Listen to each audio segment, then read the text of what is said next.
আসসালামু আলাইকুম ওয়া রাহমাতুল্লাহ। আজকে আমরা জানব মানবজাতির প্রতি কোরআনের 10টি উপদেশ।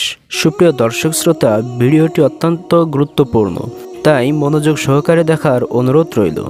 নাম্বার 1, সত্য ও মিথ্যার মিশ্রণ করা যাবে না।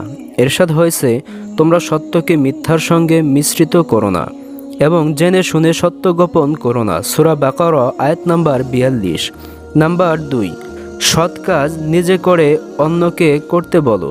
এরশাদ হয়েছে, তোমরা কি মানুষকে সৎকর্মের নির্দেশ দাও আর নিজেদের বিস্তৃত হও। সূরা বাকারা আয়াত নাম্বার 44। নাম্বার 3, বিবাদে লিপ্ত হও না। এরশাদ হয়েছে, দুষ্কৃতকারী রূপে পৃথিবীতে নৈরাজ্য সৃষ্টি করো না। সূরা বাকারা আয়াত নাম্বার 60। নাম্বার 4, কারো মসজিদে যাওয়ার পথে বাধা দিও না।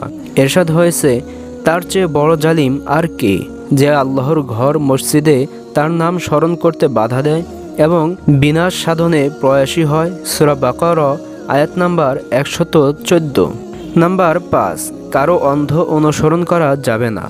এরশাদ হয়েছে, যখন তাদের বলা হয় আল্লাহ যা অবতীর্ণ করেছেন তা তোমরা অনুসরণ করো, তারা বলে, না, বরং আমরা আমাদের পিতৃপুরুষদের যাতে পেয়েছি তার অনুসরণ করব।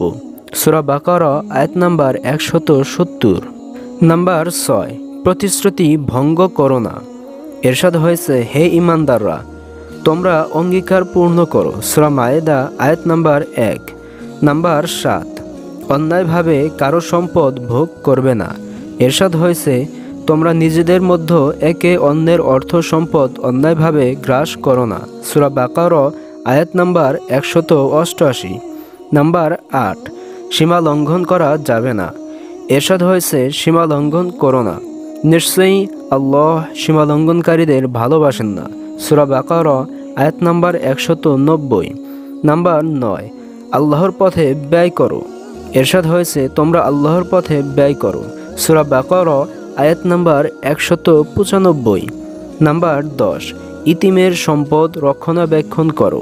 এরশাদ হয়েছে, মানুষ তোমাকে ইতিমদের সম্পর্কে জিজ্ঞেস করে, বলে দাও তাদের জন্য সুব্যবস্থা করা উত্তম। সূরা বাকারা আয়াত নাম্বার 220। সুপ্রিয় দর্শক শ্রোতা, ভিডিওটি ভালো লাগলে অবশ্যই একটি লাইক করবেন, শেয়ার করবেন, কমেন্টে আপনার মূল্যবান মন্তব্য জানাবেন। সাবস্ক্রাইব না করে থাকলে সাবস্ক্রাইব করে আমাদের সাথেই থাকবেন। আসসালামু আলাইকুম ওয়া রাহমাতুল্লাহ।